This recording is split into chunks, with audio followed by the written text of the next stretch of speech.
और इस बीच शंकराचार्य स्वामी अविमुक्तेश्वर आनंद का बड़ा बयान आया है सामने। उन्होंने कहा है कि योगी जैसा सीएम नहीं होना चाहिए। स्वामी अविमुक्तेश्वर आनंद ने मुगलों के शासन से तुलना की है। उन्होंने कहा कि केशव प्रसाद मौर्य को उत्तर प्रदेश का सीएम होना चाहिए।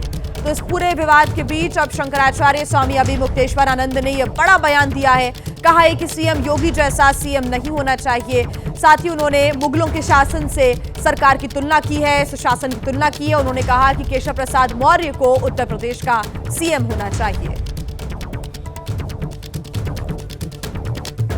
7वें दिन भी अविमुक्तेश्वर आनंद का जो धरना है वो लगातार जारी है और इस बीच उन्होंने ये बड़ा बयान दिया है।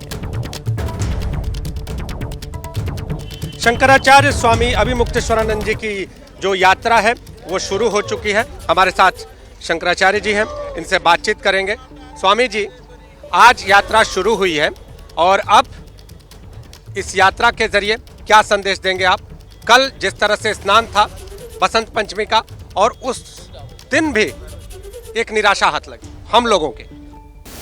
ऐसा है कि माता की रक्षा के लिए जो प्रेरणा यात्रा हम आग मेले में कर रहे हैं, आज उसको फिर से कंटिन्यू किया है। कल का दिन अवकाश रखा था क्योंकि कल स्नान का दिन था, ज़्यादा लोग आए हुए थे, जनता को असुविधा ना हो, इसलिए कल हम लोग यात्रा में नहीं निकले थे। आज फिर से निकले हैं। गौ माता की रक्षा के लिए जो जो कार्य हमें लोगों को करना है, जागरण जनता का करना है, वो कार्य हम कर रहे हैं। हमारा मुख्य लक्ष्य तो वही है, इसलिए उस लक्ष्य के लिए काम कर रहे हैं। बाकी स्नान से वंचित करा दिया गया है, ठीक है। मुगलों के समय में सनातन धर्मी जनता को वंचित किया गया था। जजिया कर देने पर मुगल भी करा देते थे स्नान। ये नए मुगल आए हैं, जो हिंदू चोले में मुगल आए हैं, वो फिर से वही पद्धति अपनाना शुरू कर दिए हैं। तो ठीक है, उस समय भी शंकराचार्यों ने ही ललकार करके मुगलों के घेरे को तोड़ा था और फिर अब उसी भूमिका को फिर से एक बार निभाना पड़ेगा। स्वामी जी, यूपी का सीएम कैसा हो, क्या लग रहा है? कम से कम जैसा है वैसा तो ना हो, ऐसा तो नहीं होना चाहिए ना। इस सीएम को शिष्टाचार का ज्ञान नहीं है। ये सीएम हरदम खुन्नस में रहता है, हरदम गुस्से में रहता है और बुलडोजर की राजनीति करता है। ये दिखाता है कि मैं जो चाहूँगा कर दूंगा, सबको चरपट कर दूंगा। ये सीएम होता है?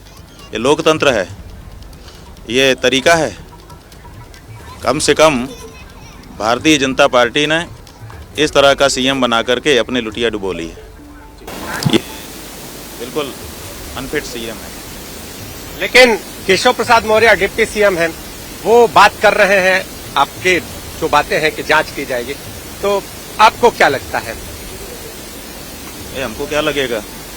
जनता कह रही है कि कम से कम उसने जो नेता को ऐसे मौके पे कहना चाहिए कहा, तो कम से कम उतनी बुद्धि तो है। बता रहे हैं केशव प्रसाद मौर्य जो मुख्यमंत्री हैं, कम से कम उन्होंने एक वक्तव्य तो दिया जिससे लोगों को थोड़ी राहत मिलती थी। अन्यथा ये तो गलती करें चोरी और चोरी पर सीधा चोरी। एक तरफ तो आप स्नान से वंचित करते हो, बटुकों को, महिलाओं को, वृद्धों को, सन्यासियों को मारते पीटते हो, हमारा अपहरण कर लेते हो, और दूसरी तरफ नोटिस भिजवाते हो, नोटिस पर नोटिस भिजवाते हो। ये क्या है? ये सीएम का काम करने का तरीका है? सीएम के तौर पर योगी आदित्यनाथ और डिप्टी सीएम केशव प्रसाद मौर्य अगर सामने हो, तो आप किसके लिए कहना चाहेंगे, किसको सीएम बनाना? अरे भाई, ये तो हम क्यों कहेंगे, ये तो आदमी का आचरण स्वयं कहता है। हम तो जब योगी आदित्यनाथ को बनाया गया था तो खुश हुए थे कि चलो अब गोरखपीठ का साधु बैठ गया सीएम की कुर्सी पे, कम से कम गौ माता की रक्षा तो कर देगा। लेकिन ये व्यक्ति तो इतने लंबे समय में इतना बहुमत हाथ में रखते हुए भी गौ माता की जब रक्षा नहीं कर पाया तो क्या करेगा? लाशों पे राजनीति करता रहा। ये केशव प्रसाद मौर्य ने जब कल परसों कहा तो हम लोगों को अच्छा लगा, तो हमारे मुंह से निकला कि इससे अच्छा तो केशव प्रसाद मौर्य ही सीएम होता, कम से कम समझता तो है परिस्थितियों को और उनको जो गलती हो गई उसको सुधारने के लिए सोचता तो है। ये तो गलती को भी सही बनाने के लिए काम करते हैं।